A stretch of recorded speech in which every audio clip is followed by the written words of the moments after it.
Bonjour.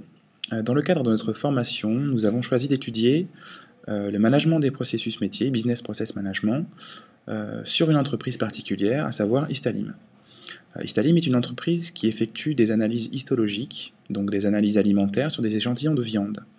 Sa problématique principale était de rationaliser son flux d'informations, à savoir les flux de données qui entraient et qui venaient de ses clients, jusqu'à ses flux de sortie, à savoir ses rapports d'analyse.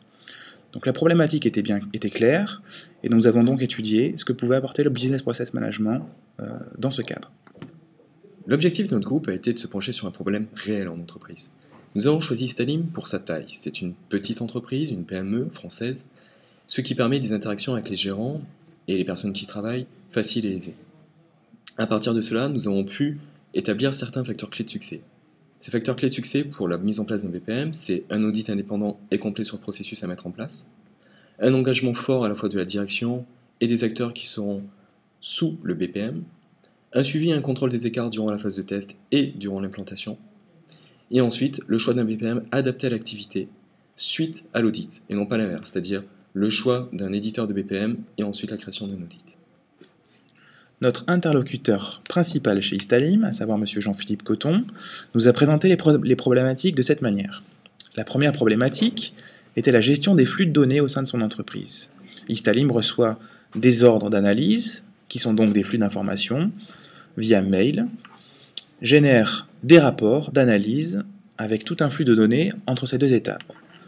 Une approche Business Process Management dans ce cadre permettrait de rationaliser ce flux de données en l'associant au processus qui est en train de s'exécuter.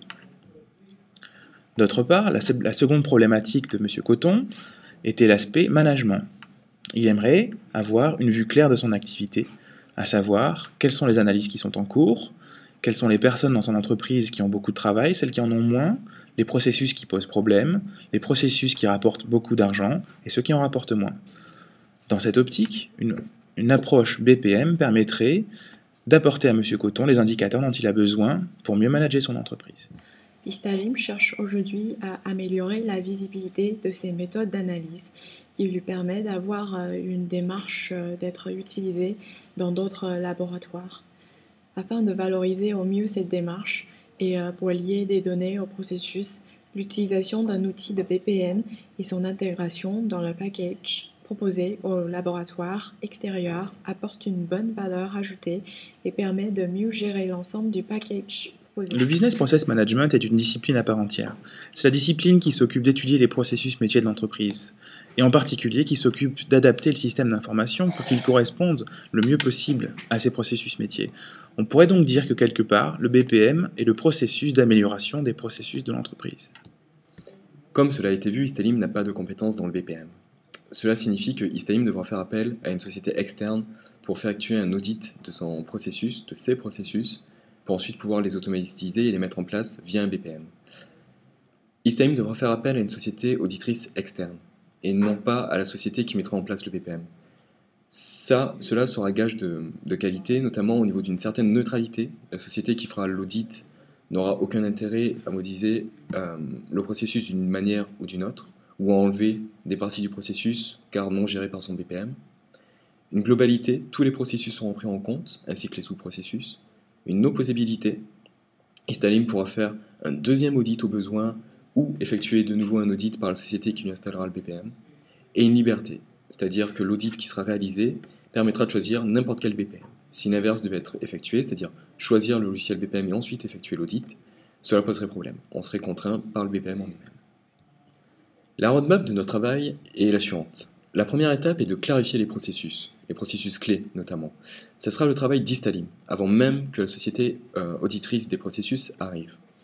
La deuxième étape est la création des rôles, c'est-à-dire qui fait quoi, et il ne faut pas qu'il y ait de superposition au niveau des rôles, c'est-à-dire pas de redondance, pas de doublons.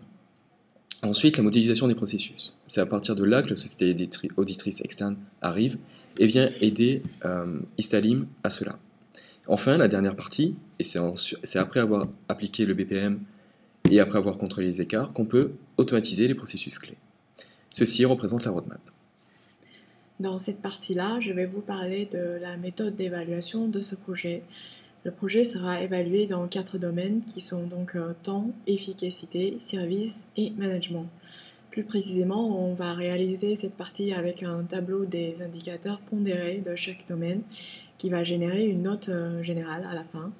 Il vous permet de savoir si le projet atteint son objectif à court terme et à long terme après la réalisation. Pour conclure, si votre directeur de contrôle de gestion s'intéresse à connaître le lien entre le feedback du client et le temps de traitement d'un échantillon, dans le contexte où le coût de réduire le temps de traitement est important, et si votre manager de production souhaite savoir le goulot d'étranglement pendant la production en vue d'une amélioration d'efficacité, le BPM pourra largement contribuer à votre activité dans le sens où il vous permet de vous répondre ces questions et de vous aider à faire vos décisions. Vous n'aurez plus besoin de fouiller dans les données perdues quelque part dans l'entreprise.